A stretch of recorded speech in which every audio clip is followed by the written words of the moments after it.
Before American armored columns pushed deep into Western Europe, before the highways of France thundered beneath the weight of Allied steel, and before the skies over Germany were darkened by formations of bombers, there was a quieter but deeply unsettling moment on the battlefield, a moment when American tank crews encountered a machine that seemed to belong to another category entirely.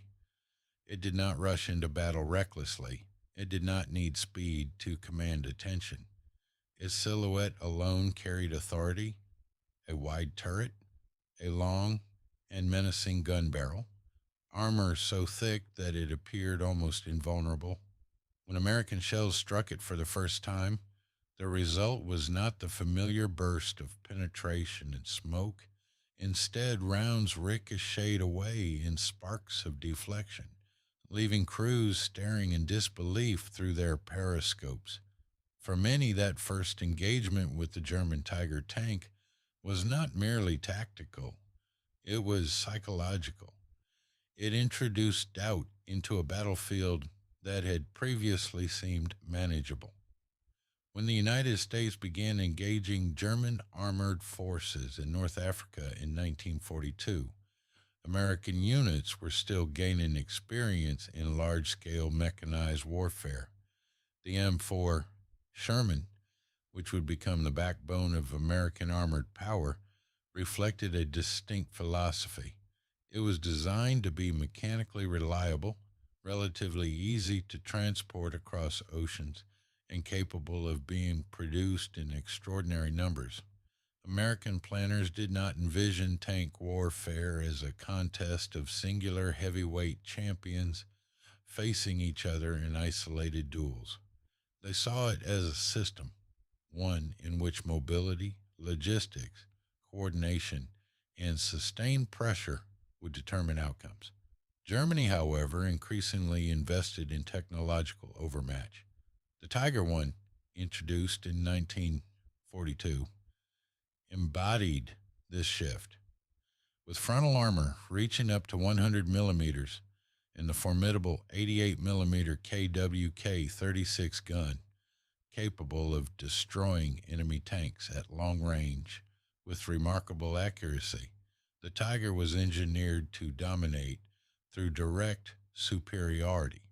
The first American crews to encounter the Tiger quickly understood that they were facing something fundamentally different from the Panzer III and IV models they had previously engaged. Standard 75 millimeter rounds from early Shermans often struggled against the Tiger's frontal armor at typical combat ranges. Engagements that might once have allowed maneuver suddenly became deadly exchanges where range favored the German gun. Accounts from the front described Shermans knocked out before they could effectively respond, crews forced to abandon vehicles under fire, and commanders grappling with the realization that their existing assumptions required revision. The Tiger's reputation grew rapidly, amplified not only by his firepower, but by the stories that followed each engagement. On the battlefield, perception matters almost as much as capability, and the Tiger projected an aura of dominance that extended beyond its actual numbers. Yet numbers were precisely where the balance began to shift. For all its power, the Tiger was expensive, complex, and mechanically demanding. Its weight strained bridges and complicated transport. Its maintenance requirements limited operational flexibility. Germany would ultimately produce roughly 1,300 Tiger I tanks during the entire war. Formidable machines, but never numerous enough to blanket the front. The United States, by contrast, operated under a radically different industrial model. American factories, drawing on vast natural resources and a mobilized workforce, produced more than 49,000 Shermans during World War II. This was not simply a matter of quantity for its own sake. It reflected an understanding that modern war required replacement, redundancy, and resilience. Tanks would be lost, crews would face hardship, but momentum would not stop. As American forces gained experience in Italy and later in Normandy, tactical adaptation became evident. Commanders emphasized combined arms coordination, ensuring that tanks did not operate in isolation. Artillery softened fortified positions before armored advances. Infantry units protected tanks in close terrain where anti tank threats lurked. Air superiority, increasingly overwhelming by mid 1944, meant that German heavy armor operating without concealment risked attack from above. Rather than attempting to defeat the Tiger solely through frontal confrontation, American doctrine integrated multiple strengths to neutralize its advantages. Flanking maneuvers exploited thinner side and rear armor. Tank destroyer units equipped with higher velocity guns, such as the M10 and later the M36, were positioned to counter heavy threats. Over time, improved ammunition and upgraded Sherman variants further narrowed the gap. In the hedgerows of Normandy, where visibility was short and engagements were sudden, the Tiger's long range advantage could be diminished by terrain. In the fluid battles following the breakout from France, mobility and logistical support often outweighed raw armor thickness.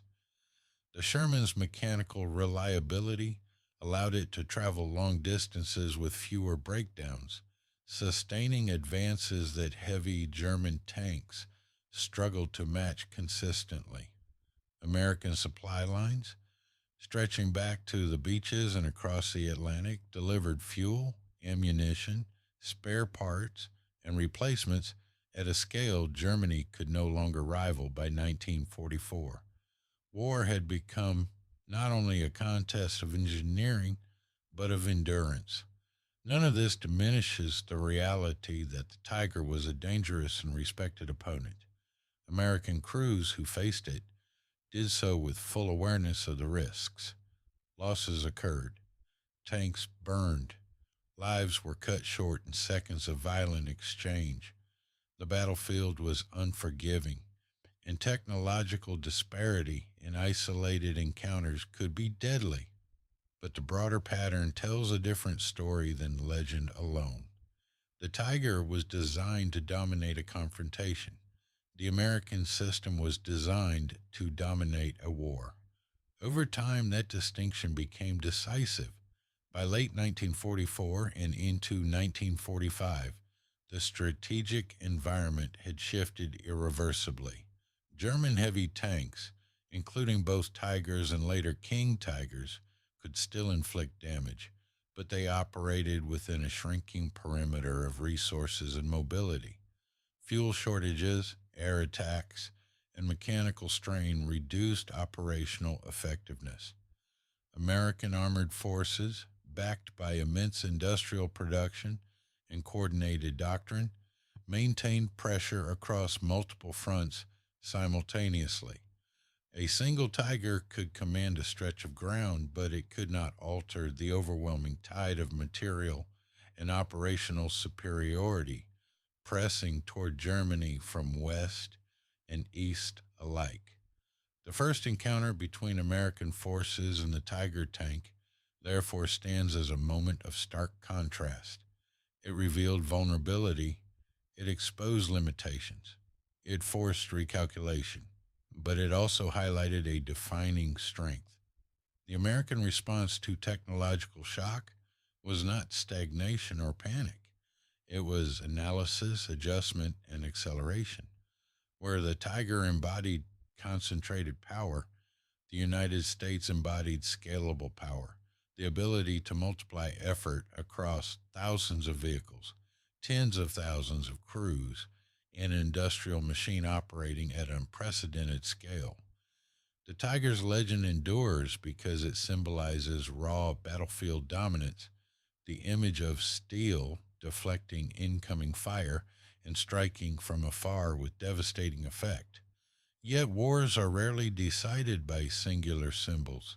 They are decided by sustained capacity, the ability to absorb losses, refine tactics, and continue advancing even after encountering something formidable. When Americans faced the Tiger for the first time, they met a machine engineered to intimidate.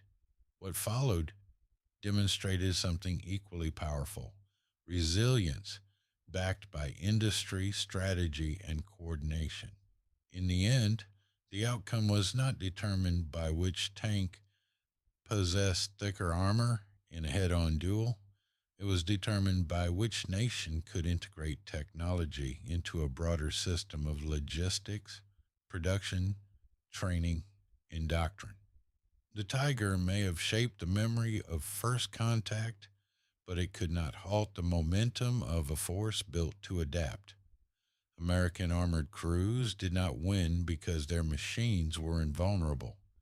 They won because their nation could replace, reinforce, and refine faster than the enemy could respond. The first encounter with the Tiger tank was a moment of shock. What followed was a demonstration of endurance, and in modern war, endurance, more than any single weapon, decides history.